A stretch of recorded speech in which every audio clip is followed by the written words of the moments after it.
Hello, welcome to यंत्र ज्ञान। आज हम देखेंगे कि किस तरीके से पेन ड्राइव से हम कंप्यूटर के अंदर विंडो डाल सकते हैं। इसके लिए सबसे पहले हमें पेन ड्राइव चाहिए और विंडो डालने के लिए सबसे इम्पोर्टेंट चीज़ है हमारे पास जो विंडो की फ़ाइल है ना, वो आईएसओ फाइल के अंदर कन्वर्ट होनी चाहिए। आईएसओ फाइल एक तरीके का फॉर्मेट है फाइल को रखने का, जैसे जिप फाइल होती है और EXE फाइल होती है। तो ये फाइल है, तो इसी तरीके से डिस्क इमेज फाइल होती है, इसे आईएसओ फाइल बोला जाता है। और इसे पावर आईएसओ से बनाते हैं। पावर आईएसओ एक सॉफ्टवेयर है जो किसी भी चीज़ को अगर आप चाहते हो तो वो आईएसओ फाइल के अंदर कन्वर्ट कर देता है। अगर मान लीजिए हम किसी सीडी को बर्न करना चाहते हैं, बर्न का मतलब कि अगर हम फिक्स करना चाहते हैं उस किसी डीवीडी के अंदर कोई डाटा, तो हमें इसी फाइल की ज़रूरत पड़ेगी। ये आईएसओ फाइल है और इसके अंदर एक बार जो भी फाइल, मतलब आईएसओ फाइल के अंदर अगर एक बार कोई भी फाइल सेव कर दी जाती है तो वो हमेशा के लिए वैसे ही सेव हो जाती है। इसके अंदर किसी भी तरीके का कोई वायरस इफेक्ट नहीं कर सकता कभी भी। इसे इसी तरीके से डिज़ाइन करा गया है। तो सबसे पहले हमें विंडो डालने के लिए आईएसओ फाइल चाहिए। हम फाइल की सबसे पहले आईएसओ फाइल तैयार करते हैं। उसके बाद हमें चाहिए पेन ड्राइव। जैसे मान लीजिए कि अगर ये जो साइज़ है वो 4.12 GB का है, तो हमें सबसे पहले जो इसके अंदर साइज़ चाहिएगा पेन ड्राइव का, वो कम से कम 8 GB होना चाहिए ज़रूर, नहीं तो इसे डालना थोड़ा सा मुश्किल हो जाएगा। और दूसरा, पेन ड्राइव को बूट करना बहुत इंपॉर्टेंट है, नहीं तो हम पेन ड्राइव से विंडो नहीं डाल पाएंगे। इसके लिए हमें चाहिए रफूज नाम का एक सॉफ्टवेयर आता है, आप उसे डाउनलोड कर सकते हैं ऑनलाइन। जैसे यहाँ पे मैंने कर रखा है Rufus 3-20, ये इसका वर्जन है। इसे ओपन कर लेंगे हम।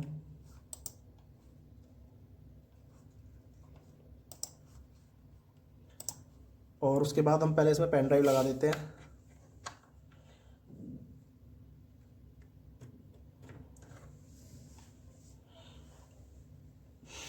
ये देखिए यहाँ पे फ्लैश ड्राइव शो हो गई।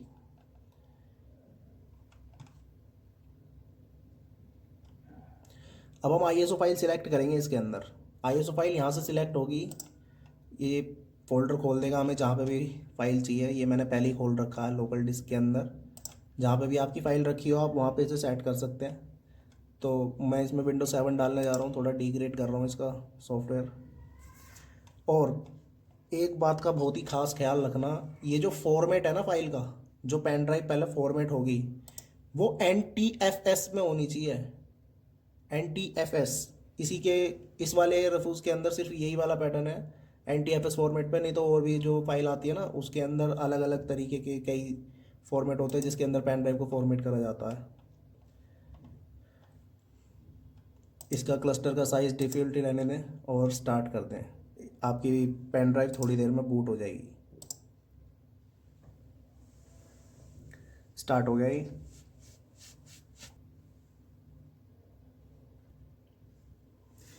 एक चीज़ और, जब हम इस तरीके से फाइल को बूट कर रहे होते हैं तो हमारे पीसी के अंदर जो विंडोज़ डिफेंडर नाम का एक सॉफ्टवेयर होता है, वो इसका एंटीवायरस होता है विंडोज़ का पर्सनल। तो विंडोज़ के अंदर कुछ थर्ड पार्टी ऐप्स भी होती हैं जो वायरस नहीं है, लेकिन जो एंटीवायरस है उसकी कोऑर्डिनेशन के हिसाब से वो वायरस है, तो वो उन्हें डिलीट कर देता है। लेकिन वो स्टार्टअप के लिए बहुत ही इंपॉर्टेंट फाइल है। तो ज़्यादा बढ़िया रहेगा कि अगर आप अपने विंडोज़ डिफेंडर की जो डिफेंड वॉल है उसे बंद कर दें, उसके बाद ही इसे स्टार्ट करें। और ये हमारी फाइल पूरी तरीके से कॉपी होने वाली है। इस लाइन को देख के ऐसा मत समझना कि भाई ये तो सुपर कंप्यूटर है और बहुत ही थोड़ी सी देर में ग्रीन लाइन पूरी भर गई। मैंने वीडियो पॉज कर दी थी, उसके बाद अब दोबारा प्ले करिए। अब इसके बाद हम क्या करेंगे, जैसे ही ये पूरी 100 हो जाएगी तो हमें इसे रीस्टार्ट देना है। और रीस्टार्ट मतलब कि जैसे मान लीजिए अब ये बंद होगा, आप रीस्टार्ट मत करिए, आप आसान भाषा में ना इसे बंद करिए पूरी तरीके से। जब पूरी तरीके से कंप्यूटर बंद हो जाएगा तो दोबारा से ऑन करिए। और उसके बाद जैसे ही आप ऑन करेंगे, इसके बूट की प्रेस करने हैं। बूट की वैसे तो इस कंप्यूटर का F11 है, लेकिन बहुत सारे कंप्यूटरों का अलग अलग बूट की होता है। F9 होता है, F10 होता है, F12 होता है। तो F9 से लेके F12 तक ही होता है। तो इन चारों ही बटनों को अगर आप लाइन वाइज उंगलियों से अपनी प्रेस करेंगे तो किसी ना किसी से बूट ऑप्शन खुल जाएगा, और वहाँ पे आपको आपकी फ्लैश ड्राइव जो है वो शो कर जाएगी। उस पेन ड्राइव को जैसे ही आप मार्क करके एंटर करेंगे, आपकी जो फाइल है वो कॉपी होनी शुरू हो जाएगी कंप्यूटर में। वो मैं अभी आपको करके दिखाऊंगा। लेकिन उससे पहले एक चीज़ का बहुत ही खास ख्याल रखना, आपके सी ड्राइव के अंदर अगर कोई भी डाटा पड़ा है जो इम्पोर्टेंट है तो सबसे पहले उसे हटा लेना, क्योंकि जो फाइल है वो डिलीट हो जाएगी पूरी तरीके से और मिलेगी नहीं बाद में।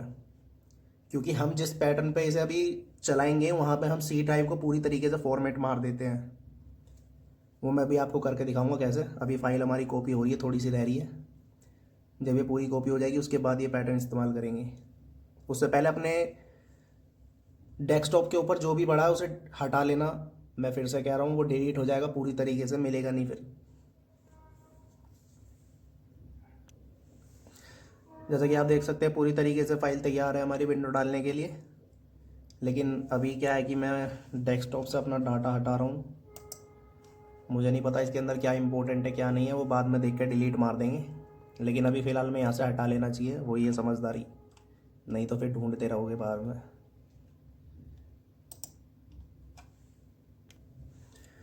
अब हम तैयार हैं। अब हम विंडो को शट डाउन देंगे और फिर स्टार्ट करके बूट की प्रेस करना स्टार्ट करेंगे। अब इसे फिर से ऑन करते हैं और बूट की स्टार्ट करते हैं दबाने।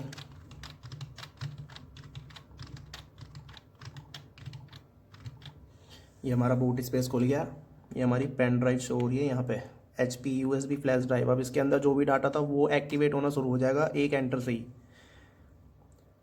अब हम एंटर प्रेस करेंगे और अभी इसके अंदर विंडोज़ 8 चल रही थी, लेकिन अब लोगो जो स्टार्ट होगा वो विंडोज़ 7 का होगा। कोई भी की दबाइए।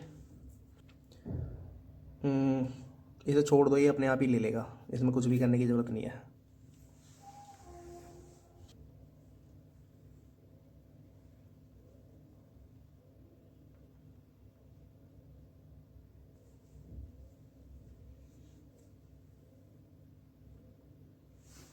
लैंग्वेज सिलेक्ट करेंगे जो भी हमें चाहिए। तो भैया हमें तो इंग्लिश ही आती है हल्की फुल्की, इंग्लिश पे ही रहने देते हैं, वो भी अमेरिका की। इंस्टॉल।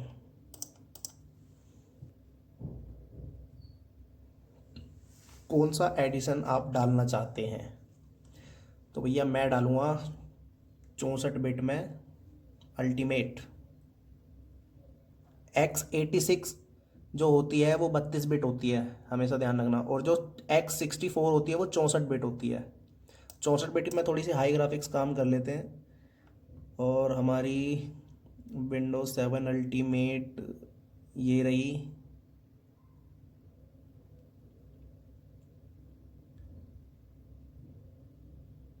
इसे क्लिक करेंगे और एंटर कर देंगे। एक्सेप्ट। Custom advance.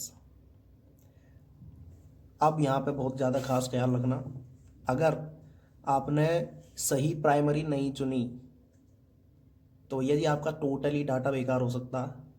ठीक है। ये जो हमारा 481 MB का रिजर्व है, ये हमारी उस पार्टीशन को सेव करके रखता है। मान लीजिए अगर कोई ऐसी फाइल है जो हमें चाहिए और वो डिलीट हो गई, तो अभी से पहले जो डाटा था अगर इसे भी डिलीट मार देंगे हम तो बेकार हो जाएगा, वो कभी नहीं मिल सकता फिर। तो इसे छोड़ के हम सिर्फ अपना ही काम करेंगे। एडवांस ऑप्शन पे आएंगे, इसे फॉर्मेट करेंगे। ध्यान रखना ये सी ड्राइव है जो आपने बनाई थी। अगर आपको नहीं यहाँ पे दिखाई दे रहा तो हमेशा अपना साइज़ पहले नोट कर लेना, उसके बाद फॉर्मेट कर देना इसे।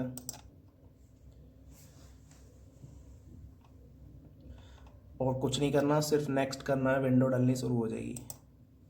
स्टार्ट। पहली फाइल एकदम ही कॉपी हो जाती है। बहुत सारे कंप्यूटर में, या फिर अगर गलत तरीके से फाइल पेन ड्राइव के अंदर ट्रांसफ़र हुई है तो उसमें टाइम भी लग सकता है। और ये जो सेकंड वाली फाइल स्टार्ट हुई है इसके अंदर करीब लग जाते हैं 15 मिनट के आसपास। और अगर आपका कंप्यूटर थोड़ा तेज़ है तो और भी कम टाइम लगेगा।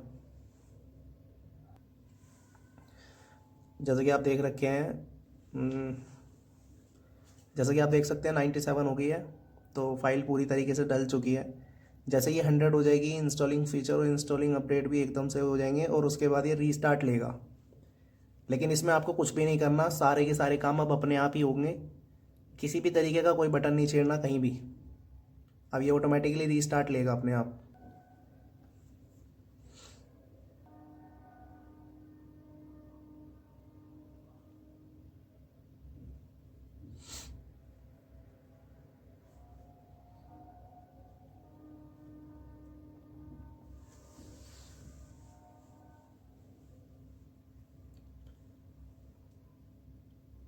कोई बटन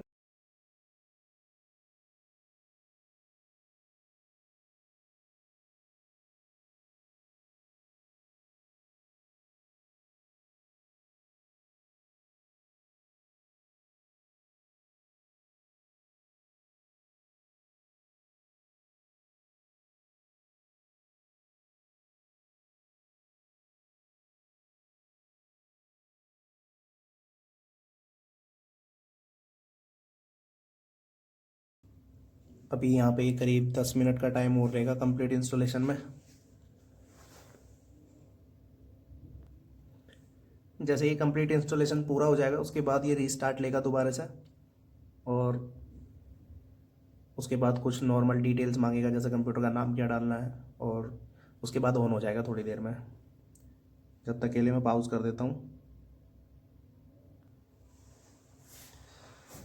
अब सेटअप रीस्टार्ट होने के बाद दोबारा से रीस्टार्ट होगा,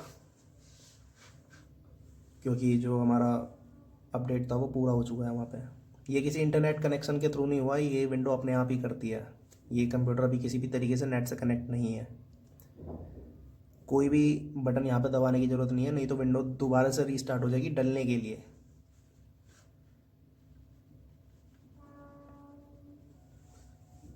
अब ये सेटअप नॉर्मल थोड़ी देर यहाँ पे अपने आप को अपडेट करेगा और फिर ऑन हो जाएगा। नॉर्मल डिटेल्स मांगेगा, जैसे कंप्यूटर का नाम क्या डालना है, बस। उसके बाद आप अपने कंप्यूटर में अपने ग्राफिक्स के सॉफ्टवेयर डाल सकते हो जो आपके कंप्यूटर के साथ ही मिले हैं आपको।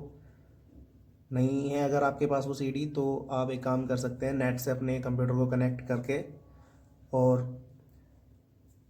ड्राइवर पैक सॉल्यूशन के नाम से आपको एक वेबसाइट मिल जाएगी।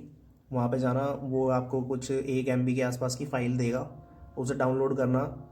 वो अपने आप ही आपके कंप्यूटर के अंदर जितने भी सॉफ्टवेयर नहीं हैं वो अपडेट करने के लिए सर्च कर लेगा उन्हें। लेकिन वो बहुत सारे बेकार सॉफ्टवेयर भी डाल देता, तो अपने आप ही पहले उसे चेक कर लेना कि वो क्या क्या डाल रहा है, उस पर अनटिक कर लेना, जो चाहिए उसे टिक कर लेना और अपडेट कर लेना। आपके कंप्यूटर के ग्राफिक्स भी तैयार हो जाएंगे और VLC वगैरह जैसी चीज़ें हैं वो एक ही बारी में इंस्टॉल हो जाएंगी।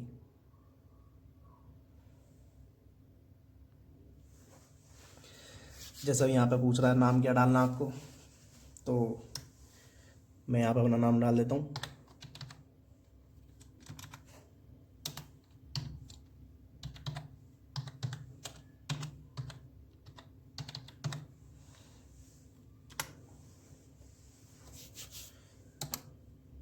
यहाँ पे हम कोई पासवर्ड नहीं डालना चाहते, और जो रिकमेंडेड अपडेट हो वही आए बाद में।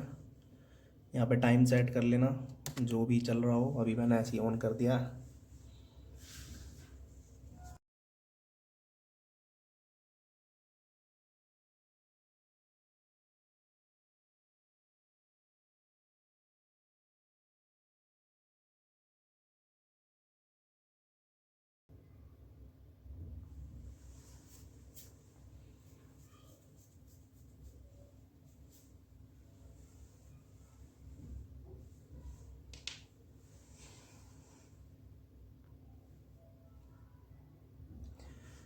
और ये पूरी तरीके से विंडोज़ हमारी डल चुकी है। सबसे पहले हम इसके अंदर आइकन जनरेट कर लेंगे। राइट क्लिक करेंगे, स्क्रीन पर्सनलाइज पे आएंगे। पर्सनलाइज पे आने के बाद चेंज डेस्कटॉप आइकन्स, उसके बाद यहाँ पे हम इन दोनों फाइलों को क्लिक करके, या कंट्रोल पैनल और नेटवर्क भी अगर चाहिए तो आप लगा सकते हो, बाकी मुझे ज़रूरत नहीं है इसकी। ओके करके बाहर आ जाओ। माई कंप्यूटर में अब हम जाके कुछ भी कर सकते हैं जैसा भी हमारा मन करे। अभी आप देख रहे होंगे इसका रेजोल्यूशन बहुत ही ज़्यादा बड़ा बड़ा आ रहा है, तो ये ग्राफिक्स की वजह से आ रहा है, क्योंकि अभी इसके अंदर ग्राफिक्स पूरी तरीके से अपडेट नहीं हुए हैं और ये होते भी नहीं हैं, ये करने पड़ते हैं। तो मैं बता रहा था आपको ड्राइवर पैक सॉल्यूशन के बारे में, तो ये उसी से होगा। आपको जाके वहाँ पे अपना ग्राफिक्स ड्राइवर सर्च करना पड़ेगा। हर कंप्यूटर के हिसाब से अलग अलग ग्राफिक्स ड्राइवर होता है। वैसे मेरे पास इसकी अपनी सीडी है, मैंने उसकी भी आईएसओ फाइल बना के रख रखी है। कहाँ गए हमारे सॉफ्टवेयर? अच्छा जी, हाइड हो रखे हैं। तो अब हमें जाना पड़ेगा कंट्रोल पैनल में, जो हाइड फोल्डर है उन्हें अनहाइड करना पड़ेगा। कहाँ गए फोल्डर ऑप्शन? ये रे, शो ऑल फोल्डर, व्यू पे जाएंगे हम, शो हिडन फाइल्स, अप्लाई कर दो जी। वापस फाइल पे आ जाओ, ये रहा हमारा सॉफ्टवेयर। क्योंकि ये मैंने हाइड कर रखा था इसलिए दिखाई नहीं दे रहा था। और ये विंडोज़ के ड्राइवर हैं, ये मेरी वाली सीरीज़ के हैं। ये बर्न करने के लिए कह रहा, तो भैया हम बर्न इसके अंदर ऐसे नहीं करेंगे डायरेक्ट। तो हमें सबसे पहले इसके अंदर क्या नाम है, विन फाइल को करना पड़ेगा इंस्टॉल, विनरार को। इसमें विनरार पहले इंस्टॉल मार देते हैं। ये 1 सेकंड में ही हो जाता है, ज़्यादा टाइम नहीं लगता इसमें। यहाँ पे सिलेक्ट कर लेना, ये आईएसओ फाइल को सिलेक्शन में छोड़ देता है। Okay, done. अब हम बाहर आ जाएंगे तो हमारी आईएसओ फाइल भी वहाँ पे शो करने लगेगी। सॉफ्टवेयर में आईएसओ फाइल में Windows driver, Lenovo C2 series, yes.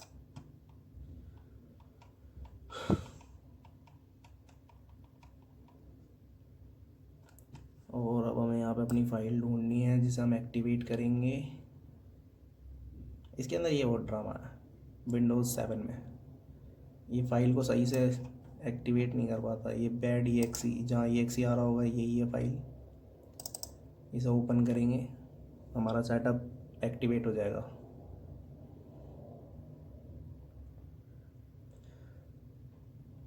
और यहाँ पे मैं कंप्लीट इंस्टॉलेशन करूँगा क्योंकि मैंने अभी विंडो डाली है। अब हमारे सॉफ्टवेयर यहाँ से डल जाएंगे। मैं आपको एक लास्ट स्टेप और दिखाऊंगा, इतने में इस वीडियो को पॉज कर देता हूँ। अब ये जो सॉफ्टवेयर है ये इस कंपनी के साथ ही मिले थे मुझे, तो मैंने इसकी सीडी कॉपी करके आईएसओ फाइल बना ली थी उसकी, तो मेरे पास ये अभी तक सेफ़ है। बाकी सीडी तो पता नहीं टूट के कहाँ गई। और ये है हमारा इंटेल ग्राफिक्स। जैसे ही ये क्लियर होगा तो आप देखोगे कि ये सब कुछ एकदम परफेक्ट वे में आ जाएगा। और अगर ये इंटेल ग्राफिक्स यहाँ पे डल के भी नहीं होता है तो क्या होगा कि ये एक बार रीस्टार्ट लेगा, उसके बाद सही फॉर्म में आ जाएगा अपने आप ही।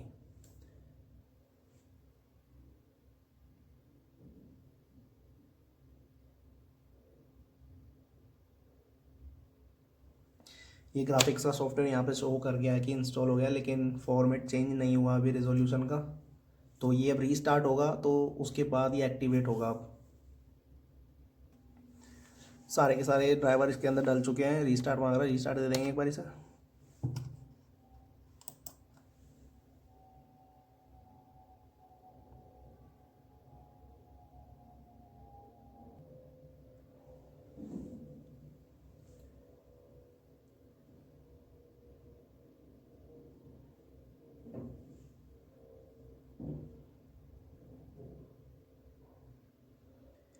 इसी के साथ आप देख सकते हैं हमारा जो वेलकम है वो कितना प्यारा लिख के आ रहा है, एकदम छोटा सा। डिस्प्ले ब्राइटनेस ज़्यादा हो गई है अब। और अभी आप देखिए इसके अंदर जो ये ट्रांसपेरेंसी है कितनी प्यारी लग रही है ये लाइन। अब ये पूरी तरीके से ग्राफिक्स अपडेट हो चुके हैं इसके अंदर। आप देख सकते हैं बहुत ही प्यारा साइज़ निकल के आ रहा है अब डिस्प्ले पे। किसी भी तरीके की कोई प्रॉब्लम दिखाई नहीं दे रही। इसे लगा लेते हैं। बताओ, 6 GB रैम के अंदर भी 12% चल रही है।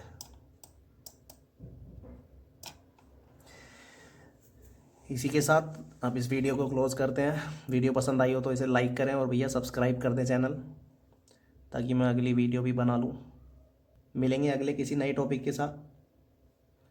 जब तक के लिए गुड बाय।